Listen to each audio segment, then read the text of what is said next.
Hey guys, welcome back to another edition of Serving It Up with your girl, me, Shay Marie. Today, well tonight, because it is almost 10 o'clock at night, you guys.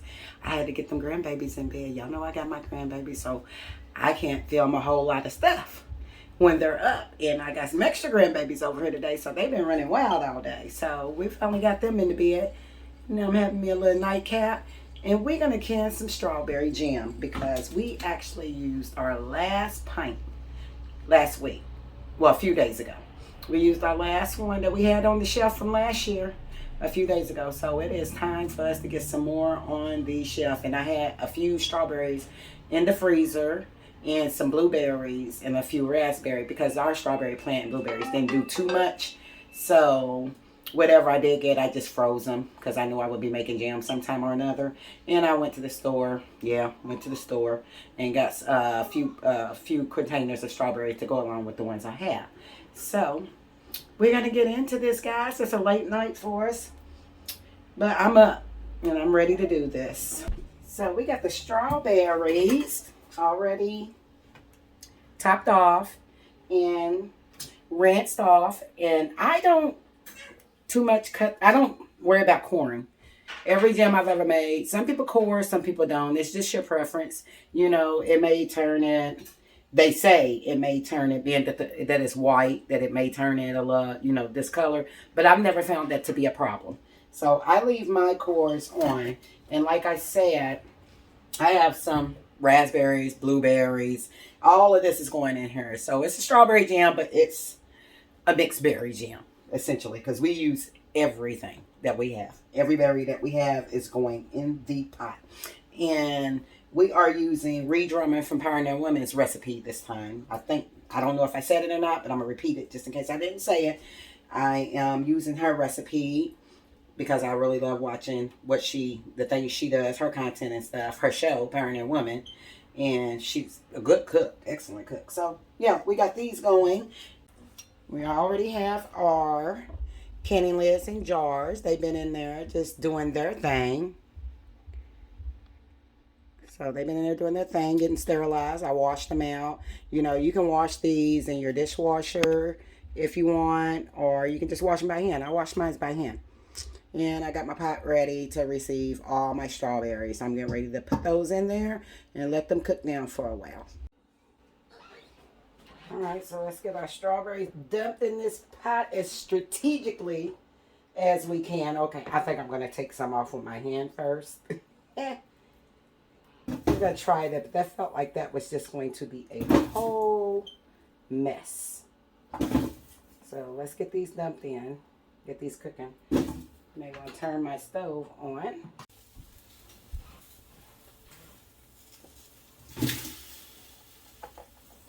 And I am going to measure this out after it cooks down and after I measure it down because, you guys, I didn't realize that I didn't have any of my powdered pectin. And I have the liquid pectin. And these are new boxes. And I've never worked with these before. But I did read a few recipes and stuff that said that you use 1.5 teaspoons of the liquid pectin to every 5 cups of jam that you're making. So that's what I'm going to do. Like when you're not sure of what to do, canning is very important and you have to follow the rules, you guys. I cannot express that enough. You have to follow the rules with canning for your stuff can be canned safely. So being that I know how to make jam off the top of my head with powdered pectin, but this is going to be my very first time working with the liquid pectin. So I looked that up. Always research and then research your research. So to this, we're going to add 4 tablespoons. Let me read it correctly because this is a new recipe for me. 4 tablespoons of lemon juice. She uses fresh lemon juice. I have this lemon juice, so we're just going to do 4 of these. And I'm going to do just a little bit more because I don't know how many cups I have of this just quite yet. I can kind of guess, but I'm going to do an extra lemon juice. And if I do have more than the 5 cups, which I'm pretty sure I do, well, maybe, who knows, because it's cooked down. Once it's mashed, it kind of settles down. But I'm pretty sure I got more than 5 cups, so I just added an extra one that was 6, so I'll see how many I have, and then I'll adjust it as needed. And so to get this mashed down, and this is the juice I'm using. You can use your fresh lemon. I like this. I actually have another kind in the green bottle. Just what you have on hand, but use it. Make sure that you're using it. And so to mash this, I just have this. I was going to pull out my immersion blender, but if y'all can see, I got my air fryer, everything on here, and it has a dehydrating setting on it, and I love it. I actually tried it out for the first time last night, and so it's on my counter, taking up too much space, so I don't have room to do that. So what I'm going to do is just use this little thing. It works. It works. And I'm going to make sure I'm constantly stirring this, being that this pot is kind of full. So I'm going to get me out a big sturdy spoon so I can make sure nothing's scorching the bottom and these juices are releasing. And I'm going to be chopping down as I go. Okay, as y'all can see, all those juices are starting to form, and I'm just pushing through this as it goes, but I'm actually getting ready to leave it alone and let it do it. Let it do its thing. Excuse me. Let it do its thing. It's looking good, and we'll use this little thing if I find that there's a problem with that, like if it's not mashing down as much as I need it to, which I know it will because I've used this before to mash my jams. So I will pull out my immersion blender, but I really don't think there's no need for that because these things are going to soften up the more they cook. And I'm just going to make sure it doesn't scorch the bottom or anything. I keep checking on it, but till then, I'm going to let these get soft. Put that lid on there. And we're just going to let those get softened up, you guys, so they can be mashable. So her recipe calls for 7 cups of sugar. But being that I think this is a 7-cup Pyrex. No, actually it's 8 cup, excuse me. Pyrex container that I have. But being that I think I have more than the 5 cup. I know I have more than the 5 cup. There's no thinking. I'm going to fill it to... we don't even really like our jam really sweet. I feel like 7 cups. I mean, yeah, she said 7 cups for every 5 cups. This recipe is based on 5 cups of strawberries. I know I have more than 5 cups, so I'm going to, y'all, I'm getting lost with my words. Sorry, bear with me. It's been a long night with the grandbabies. I know you guys know how that is. So I think I'm going to go to, because I know we got more than 5, and I think we're probably going to, whew, Lord, if I look in here, this depends on how much it reduces and stuff, but I really think we probably got about 9 cups. So, but I think maybe the 7 will be enough, but I will put in, you know, for setting purposes, but I'm not too worried about setting because we are using pectin for this too. This is not a pectin-free recipe. So there's the 7, and we'll put, that's a little over 7. That's about, yeah, that's a little over 7. So I'm going to put 1 more cup in there to make it 8 cups, and then I'm going to call that good, and I will taste it to see if it's sweetened to how we like it. But I do not like an overly sweetened jam. So we're going to go with the 7 cups, and I may just leave it right here. Yeah, I think I'm going to leave this alone, guys. And then I'll taste it first to see if it needs any more.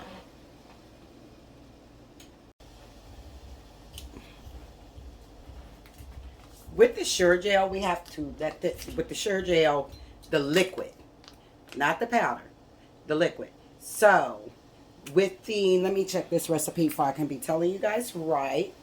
Yes. So with the powdered pectin, you can, first of all, when you do this, you have to let these strawberries and lemon juice come to a hard boil first. And then after that, you're going to add, let me see her recipe. You're going to add your sugar. It's pretty much the same as anything else. And then you're going to add your pectin. So, being that I'm using the liquid, I just wanted to let you guys know, when you use the liquid, this goes in at the very last. You know, like usually when you're making strawberry jam, you put it in after the strawberries and lemon juice start boiling, you know, with the sugar and stuff at the end. But with the liquid pectin, you want to take this off the heat first. You have to take this off the heat first and then add this liquid pectin. Just wanted to tell you guys that. Because, like I said, it's my first time using this. And maybe some of you guys already used this, but I know there's other people out here that have not tried this liquid pectin. You know, like myself, you know. I'm sure it's old as all get out. But I tend to stick to the powder. So, I learned this today. I want to remove my strawberries from the heat. So just in case you guys end up with liquid pectin, I would like to try it out. No, look up your recipes, of course, at first. Look up a few of them. Research your research, like I said. But it says to add this after I remove this from the heat, right before jarring. So that's what we're going to do. And hopefully it comes out just as good.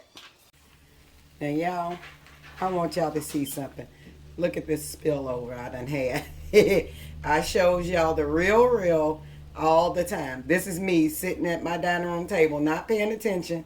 I done boiled over.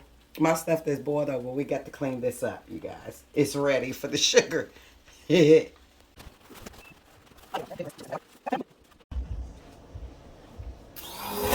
I did decide to go on and whip out the immersion blender on this stuff, you guys. I'm going to leave some chunks in here because we do like some chunks. But I think that is good. Now it's time to add the sugar. And we're going to get this back up to another rapid boil. Like I said, this was a little over 7 cups of sugar. And it calls for 7 cups of sugar for every 5 cups of berries. And I know I have a little bit more than 5 cups of berries. So I added a little bit more, but I don't want it too sweet. And I'm not worried about it setting, being that we're using the pectin. Some recipes you don't have to use pectin for. But I'm using it for this one. So we're going to get this back up to a boil because the sugar does drop the temperature. And I did want to say, you guys, you can skim the foam off the top of it if you want to. The foam doesn't bother me too much. Maybe we will skim a little bit of the foam off, but it's just a preference thing. You know, most recipes call for skimming that foam off the top of it, but for me, I don't really see a difference with it. I have skimmed the foam off the top of it, and I haven't skimmed the foam off the top of it when I've canned jam, and I really don't see too much of a difference. So I am excited about this. I cannot wait to get this done, you guys. I almost forgot to tell you guys, I do add a pinch of salt just to cut down on that sugar. So we are going to add a little bit of salt on here in this last round. About that much. About that.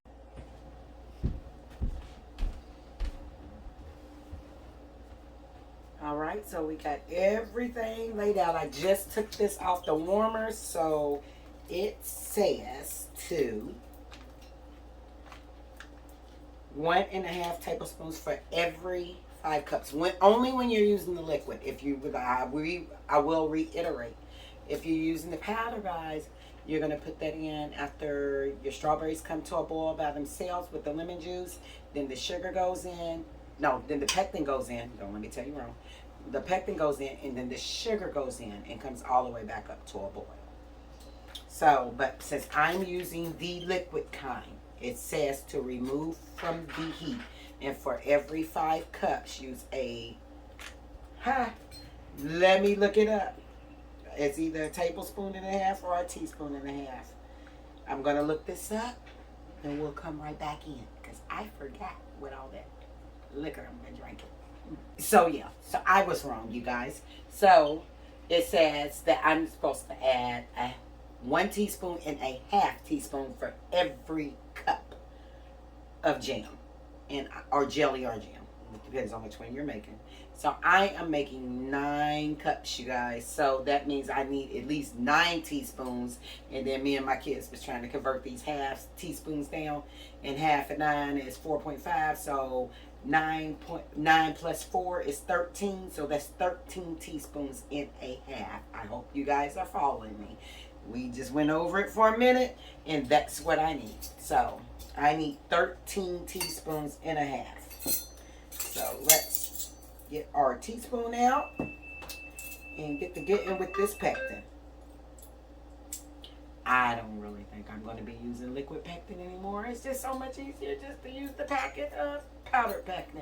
But we're going to use it up because I think I got like probably 6 more things of this. I don't know what I thought I was picking up, you guys, but I got about 6 more of these. So we're going to just get to getting on this.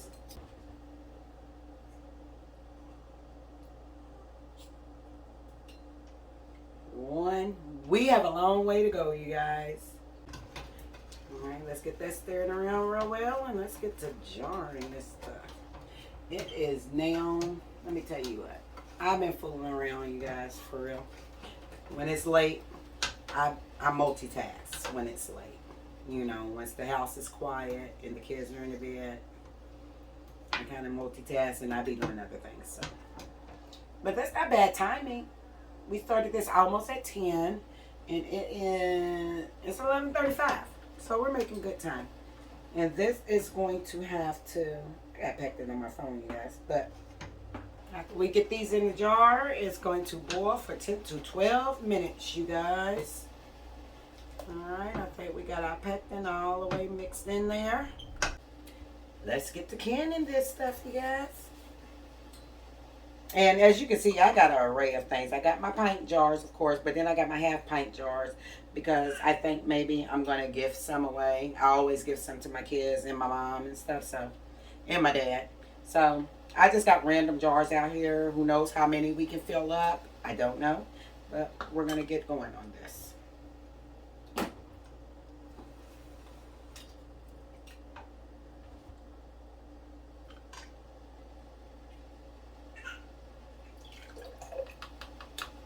You want to fill these up to 1/4 head space up the top. Okay, so we got all the jars filled, and right now, you guys, if you could see this mess, I am messy. Whatever I told y'all before, my hands are not graceful. So what I'm doing is, typically you're only going to just wipe the rim and then put the lid on. But I am wiping the bottoms of my jar. This whole process has to be as sterile as you can possibly get it. You don't want bacteria or anything messing with your seal or with your product. So I'm going to take the time to, because if you can see all of this, I have jam all over the towels that I laid out and stuff. That's just me. I am a messy cook. So I'm going to take the time to wipe the outside of the jars, and then I'm going to wipe the rims and get these in the canner.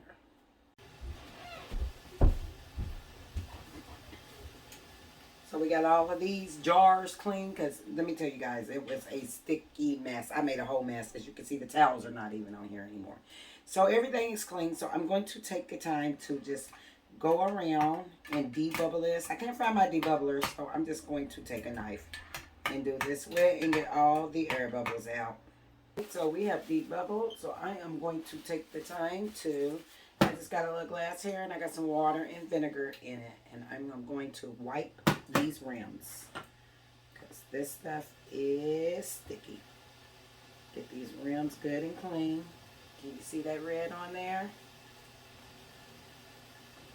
My ring on top, my lid on top, and I'm just going to tighten fingertip.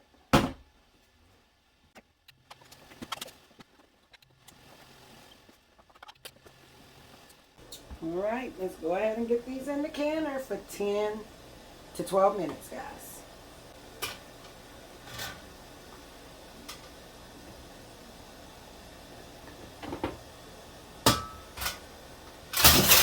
Uh-oh.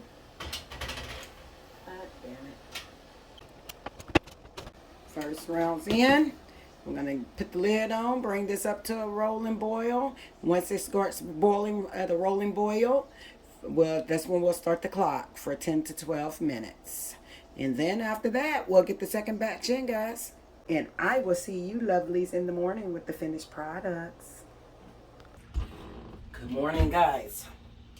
Coffee.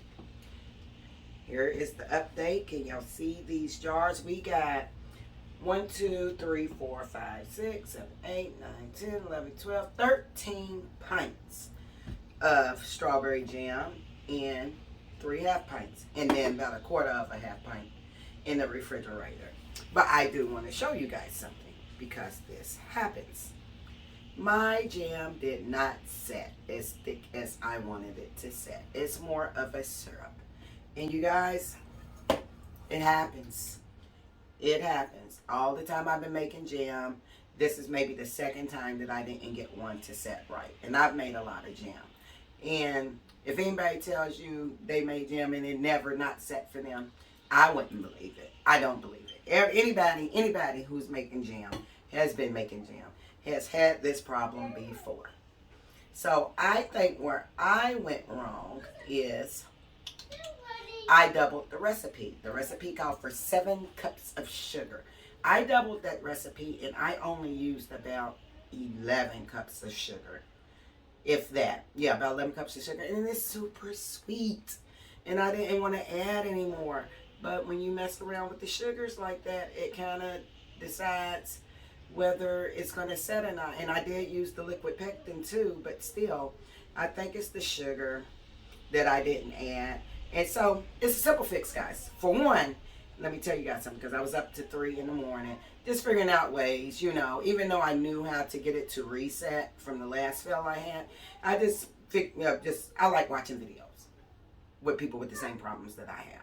And so, some of the failed jams from other folks, you know, I'm going to keep some of this for syrup. I never thought about doing that.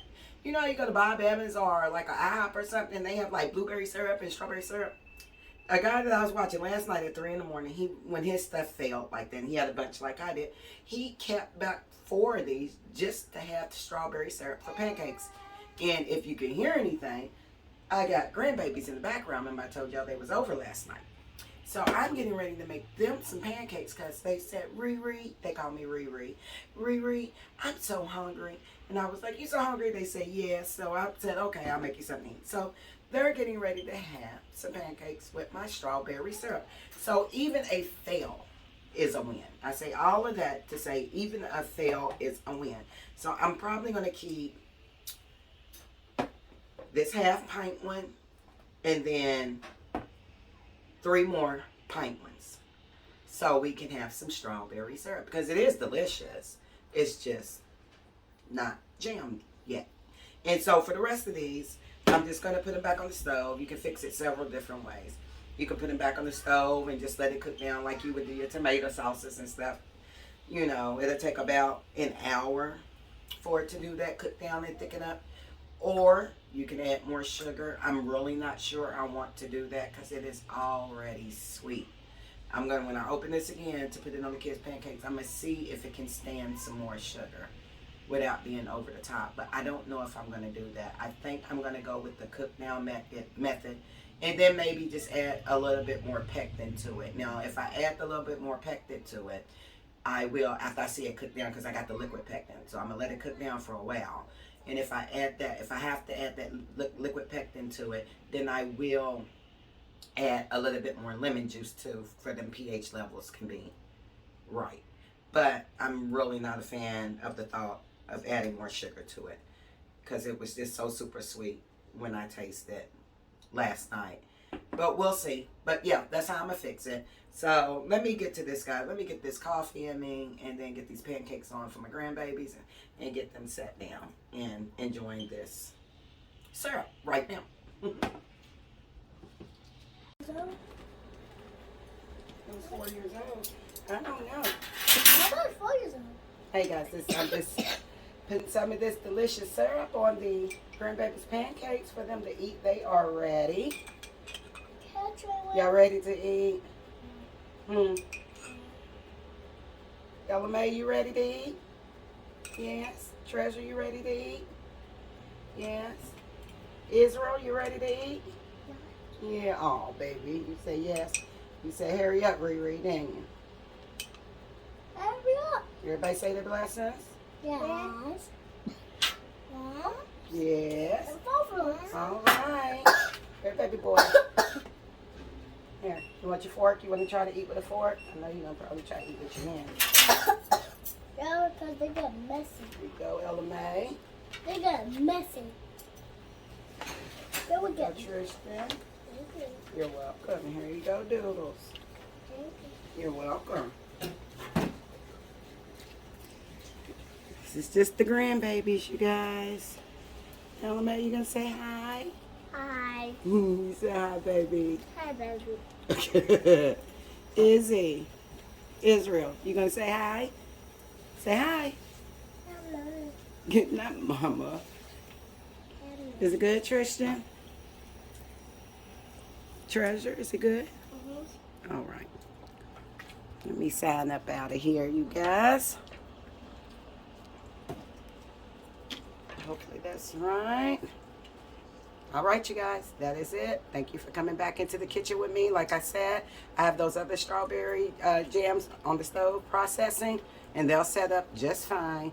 And, oh, I also decided, because I did taste some of the pancake with that strawberry syrup, we're probably going to leave a lot of them like that. I'm only going to reprocess a little bit. I went back and forth struggling to if I was even going to reprocess it, because that strawberry syrup can be used in so many different ways. Cheesecakes, strawberry shortcakes, you know, pound cake, pancakes. It can be used in so many different ways. Or just if you have cream cheese and you make a charcuterie board, just put a little bit of that strawberry syrup on top of a block of cream cheese and dip it with your crackers. So a lot of them is going to get left as strawberry syrup. But until next time, you guys, it's raining out there right now, so hopefully we can get outside sometime this weekend. I think my husband is going to be putting up my raised bed. So I'm excited about that. Thank you for coming to my kitchen again. Thank you for tuning into another episode of Serving It Up with your girl, me, Shay Marie. Till next time.